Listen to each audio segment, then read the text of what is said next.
asking for me. I was doing interviews. I was doing a lot of managerial jobs, doing the deposit, all kind of things. So this was one of the best jobs that I had. Certainly had influence. It was doing pretty good as far as paying the bills and had some money left over. But it came at a price. It came at a price of probably about 65 hours a week, y'all. About 65 hours a week. And you always had a day off. Sundays, I had to work on Sunday, but the cool thing about it was Sundays, the store actually didn't open until about 1:30. So I could come to the first service and have plenty of time to go to work. So it didn't bother me too much. But I always had a day off during the week, but a lot of times on those days off, man, I'd get a phone call.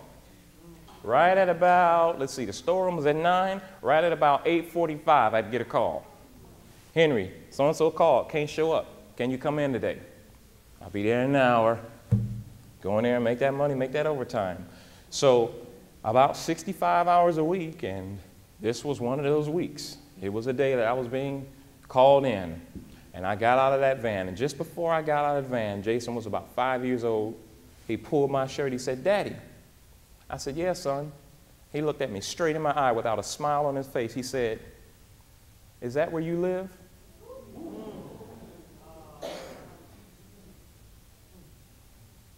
I turned around and looked at him. I said, "Yeah, son, that's where I live."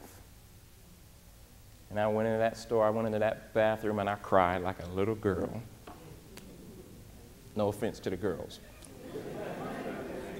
I cried, man, because up to that point, I knew I was at the store often, but I didn't realize how much I was actually there. And he probably didn't mean anything by it other than just what he wanted to know. Is that where you live? Listen, anytime you at work more than you at home, you live at work. And I said, wait a minute, something's got to change. I said, this is not a good exchange for me, because I have committed to, in my personal life, I have committed to not only break the pattern of divorce and marital infidelity in my family line, but I also have committed to break the pattern of a father not being there.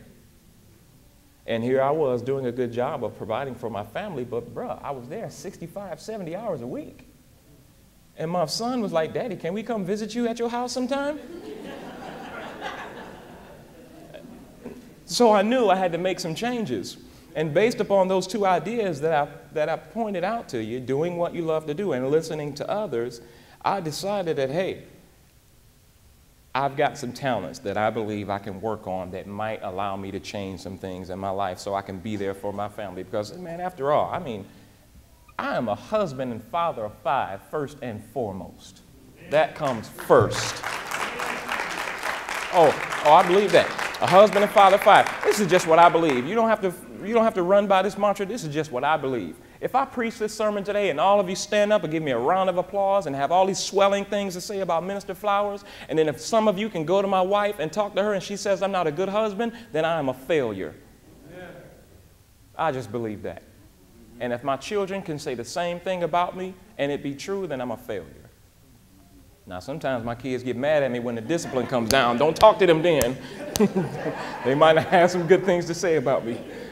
If Jasmine is on a text restriction, don't ask her about me. Don't ask her what she thinks about me then. Wait till the restriction is over. "Daddy, is that where you live?" Yeah. So I had gotten sick of the way things were, and I needed to change. And this is how I began to implement the H.E.N.R.Y formula. And the first letter in the H.E.N.R.Y formula is H. If you will, everyone out loud, say that with me. Have a plan. Say it again. Have a plan.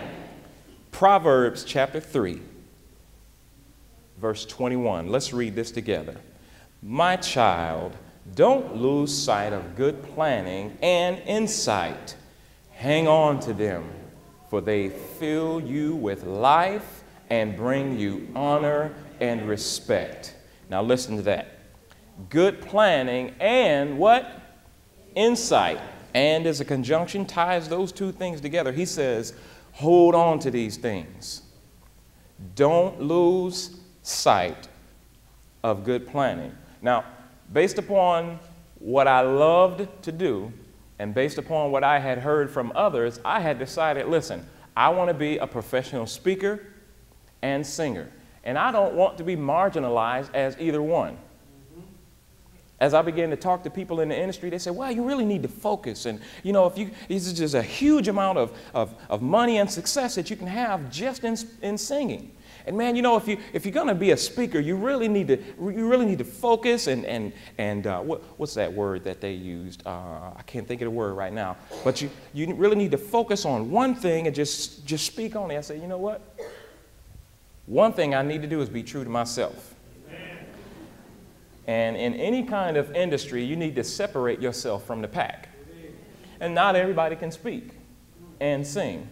And some people who can sing are not necessarily good speakers. But I have the ability to do both, in my opinion, and based upon what others have said to me. So this is what I wanted to do. I said, I really want to separate myself. So I got a plan together. How can I become a paid speaker and singer? But immediately what I wanted to do was compete in this thing that I had heard about, y'all. This world championship of public speaking. There was a guy, we're talking about listening to others. There was a guy that I worked with at work, as his name was Lionel. I said, Lionel, man, I got to do something different, man. I want to be a public speaker. He says, yeah, what do you speak on? He says, I told him, I said, I'm an inspirational kind of guy. You know, teaching you how to pursue your dreams, taking the things that I've done in my life and sharing those things with you and showing you that you can do it, man, no matter how many obstacles you overcome. And blah, blah, blah, went on. And when I finished, I looked up at Lionel. He's like, you're pretty good, man. Yeah, you can do this. As a matter of fact, you remind me of a guy that I've been listening to this CD over and over again. I'm going to give it to you. He gave me a CD. This guy named Albert Mansa. He's from Ghana, West Africa, so he talk like this. And he talked like how he came to America to pursue the American dream. And man, he talked about the Toastmasters International and this World Championship of Public Speaking. And it was in Chicago. And he talked about how he got sick on the place. And it catapulted his speaking career. And I kid you not, guys, I wasn't real impressed about his speaking career.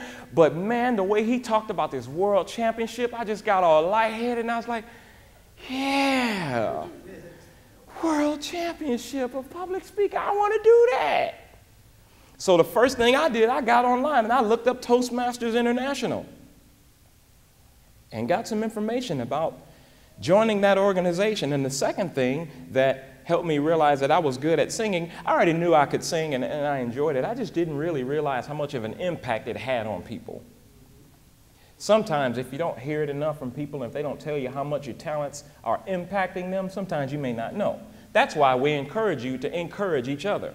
Amen. And for the encourage E, you need to be able to say, what? Thank you.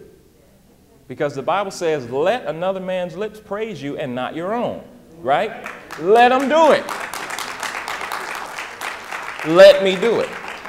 That's how you know if you're good at something, if you have a specific talent in this area. I remember one morning we were waiting for a meeting to happen, and we'd do karaoke before a meeting. They would all just, you know, pick up a phone and push a certain button, and it would make all of the speaker phones come on all through the store.